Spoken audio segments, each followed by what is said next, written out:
Oh, no coffee. Look, this is the manager's jobs. You know how to do it? I was like, yeah, I remember how to do it. Cleaning the coffee machine, no problem. The only reason I was invited back to the football club was to clean the coffee machine. See you, Jackie boy.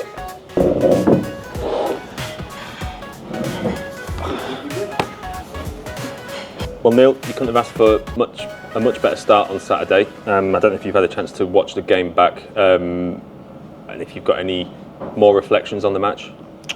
I don't think too much different to what my take was afterwards. I thought the application, the attitude, the desire of the players was phenomenal.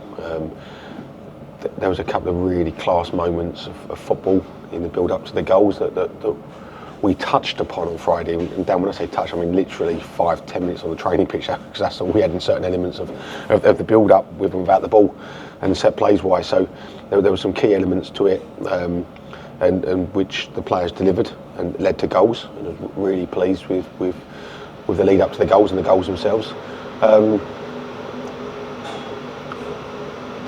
Stockport had moments in the game. Of course, they did. They're top side. They're one of the form teams in the country, since the turn of the year.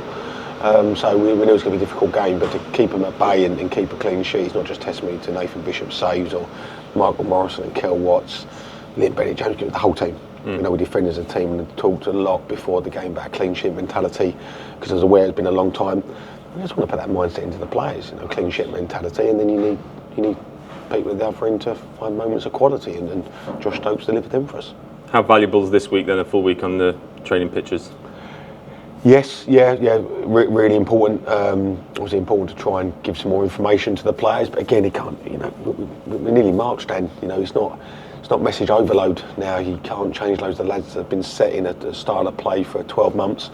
So it's not just about ripping something up and starting again. It's trying to drip feed that in over a period of time. How much info can individuals take on at this stage of the season, etc. And that's why I've got to try and get the balance right of making sure that I get the information to them at the right stage, individually and collectively.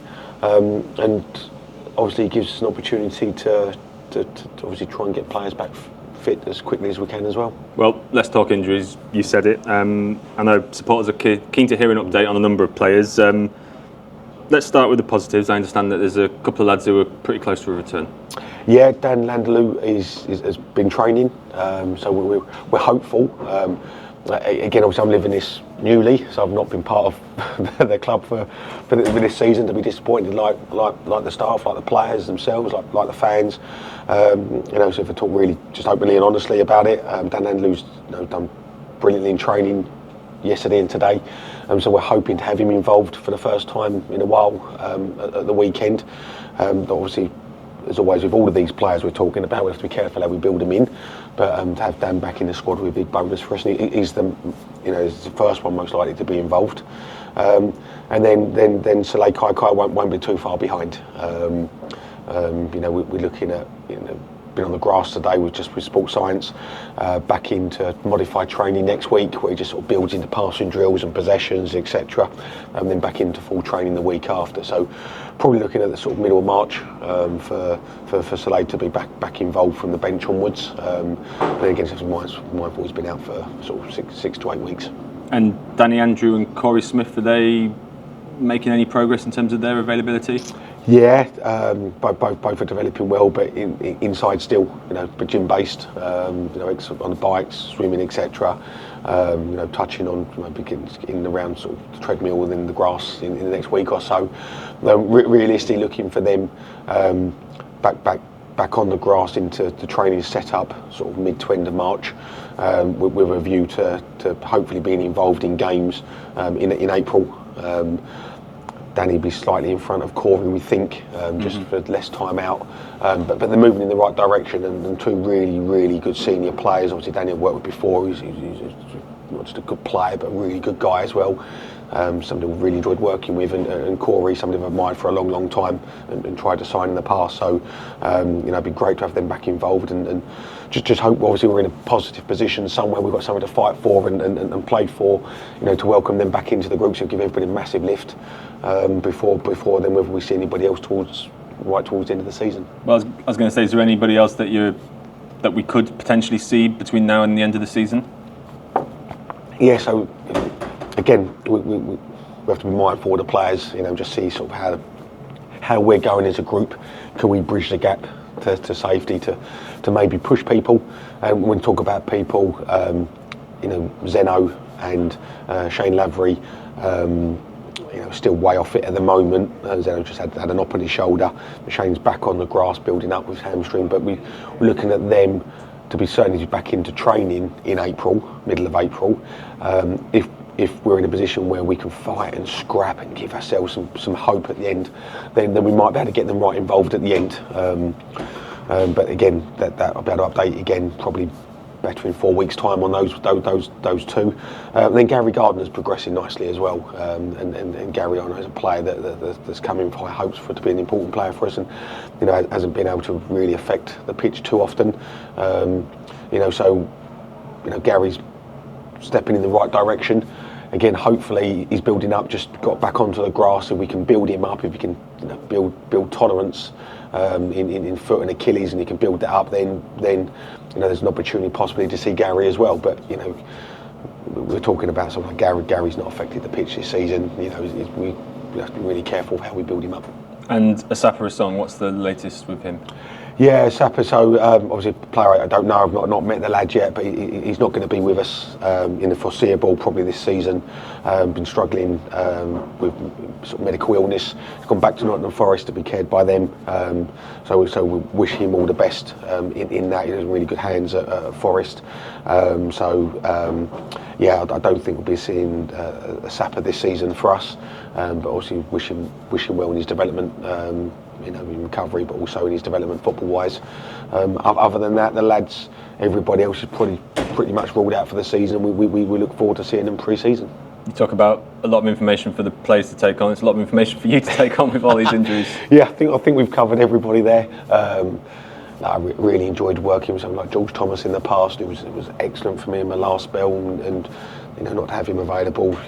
There's been obviously a lot of injuries this year for the football club to deal with, and the fans to get their heads around, and sometimes it's bad luck. You can't change things, and I'd love to be in a position where I can give more positive news. But ultimately, we've got a group at the moment. We have to work with the group we've got. Can we affect the group we've got? How do I get every ounce of that group? Of concentration, of energy, of quality. How do I get it out of them? That's my job. That's why I'm here, and that's my task at hand. That's what I'm pushing to do. Well, having Dan back is certainly a positive, and looks like the type of striker that you'd love to work with. Yeah, I was so pleased with Lofty at the weekend. It's not been easy for him in his first few months here. So I'm really pleased, and the fans went with him as well. And sometimes all you can do is say to players, just be the best you can be. Don't worry about. I'm not chasing world-class moments from people. Just want people to be the best they can. How do they affect the game? Ultimately, what the Cambridge United fans want to see, 100% effort. That's all the Cambridge United fan has ever wanted to see from their player and their team. And at the weekend, they got that from every player, every individual. Every ounce of effort from the players and the squad was there, and the fans appreciated it, and they backed the players. And Dan Landler will be the same. He's the type of player that I like, and I think the fans enjoy to watch. So we get him up to speed as quickly as we can. It'd be great to have him back in the group, hopefully this weekend.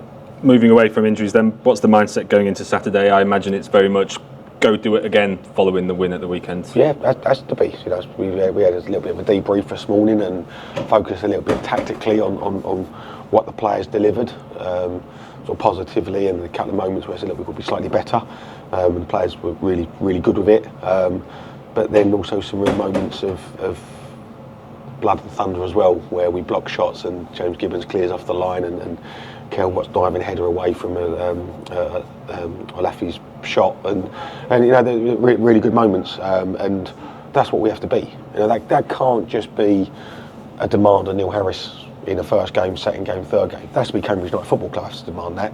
So that's the mindset, is that we've hit a standard in that game that can't drop.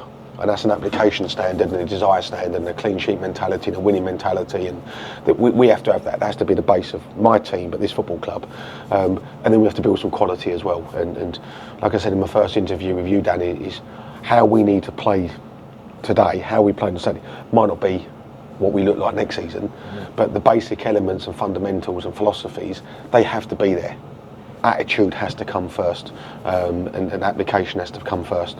And as long as my team's got that, that'll go a long way to us winning games between now and the end of the season. Well, yeah, I mean, with where we're at, every game is going to need that now, isn't it? If we're to have any success, in terms of what we're aiming for. Yeah, and again, I can't affect what's gone before. I don't want to talk about it. Just what can affect what comes, and that's what I want my team to give at the weekend. We need to be. What we was on Saturday was a really horrible Cambridge United team to play against.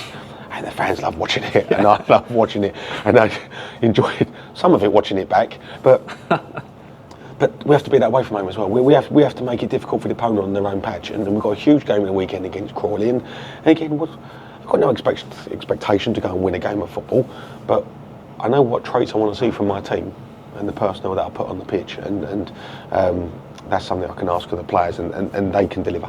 Nice one. Thanks for your time. Thanks, Dan. Cheers.